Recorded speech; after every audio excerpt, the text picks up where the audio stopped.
When Dave and I were growing up, the idea of collecting playing cards didn't really exist. We had a couple decks to choose from: Bicycle, Tally-Ho, and B brand playing cards. Playing cards were a deck of bicycles and Go Fish with my grandma.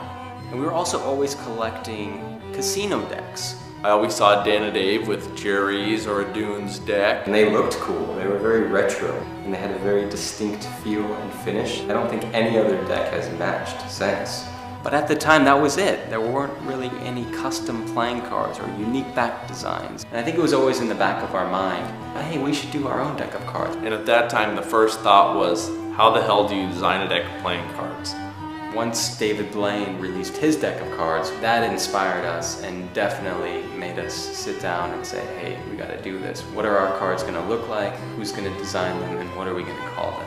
When Dan and Dave told me they're making their own deck, and I, as a joke, said, make one white, one black, call it Smoke and Mirrors. It's just an empty canvas. Anything can be on this card. And I think it took working with Cy Scott initially for us to grasp that.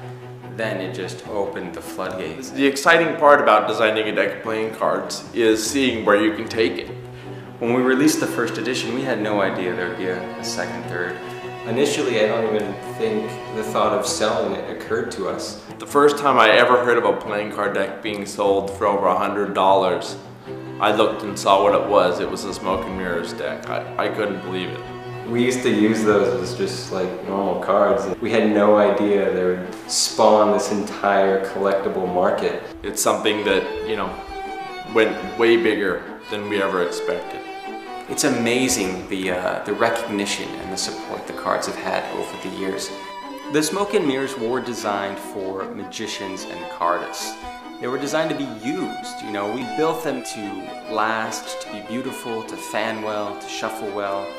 And as we printed the following editions, we always added something new. What if we could do this? What if we could do that? It was always just our mission to constantly improve the quality of the cards. There was always a limitation in the past, whether it was budget, technological reasons. What's the next big thing?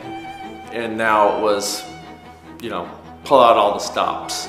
At first, version 7 was just going to be another color. We actually teased it in version 6 by including an ad card that was potentially the design for version 7. But after that was released and after really thinking about it, we decided that no, we had to do something really special. We wanted to really say farewell to the brand, to the franchise. We really wanted to satisfy our fans and the collectors of our cards. We had to update not just one deck, but all of the decks. And give fans what they wanted, the ultimate box. For the deluxe box set, we set it upon ourselves to do everything imaginable to make these the ultimate deck of cards. We redesigned everything from the ground up.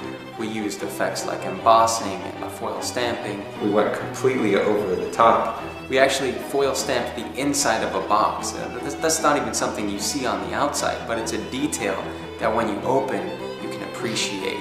Everything matches, everything is exactly the way we want it. We really worked with the US Playing Card Company to allow their press to get thin borders. I think this is going to be a big trend. One feature of the new Smoke and Mirrors that we're really excited about is the seal.